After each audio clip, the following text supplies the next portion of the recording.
I guess my advice would be to just keep an open mind and listen to your customers. But we talked about the next generation coming. Probably the smartest thing that I've done when my son actually worked for the BPAA and moved back from Texas to, he wanted to come home and start a family. But Yeah. that was probably the best thing I did that I noticed a lot of other proprietors either didn't do or it took them longer time to do. I was willing to listen and sit back and let him make the changes that he needed to make. It was hard. I kept thinking, no, that's not the way I've done it for the last 30 years, but Right. it was hard sometimes to let him do those things. But I kept thinking, let him make mistakes and learn from that. But I think so many of the older proprietors bring their kids in, but then don't listen to them. They just keep doing it the same old way. And I think that you have to be willing to make those changes and stuff. Right. And he would say to me, Dad, keep your nose out. Just let me do it and prove to you that it'll work. And I did. And in most of those cases, things worked out.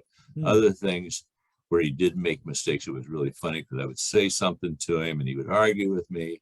But then a month down the road, he would, we should do it that way. So it all worked out. But I think that's for the older proprietors, bring the young people in, but listen to them. You'll find that they have some great ideas.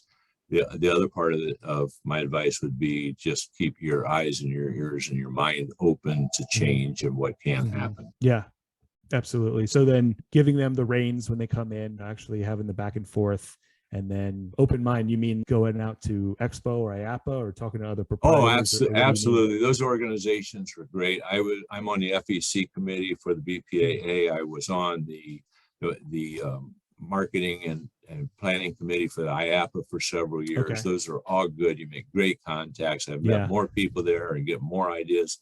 I belong to a group called the FEC 20. Brian Smith out of Arlington heads up, and great group of proprietors. And you always, every time I talk to those guys or meet with them, you always come out with some great ideas or find out somebody's doing something better than you are. So as much networking as you do is always.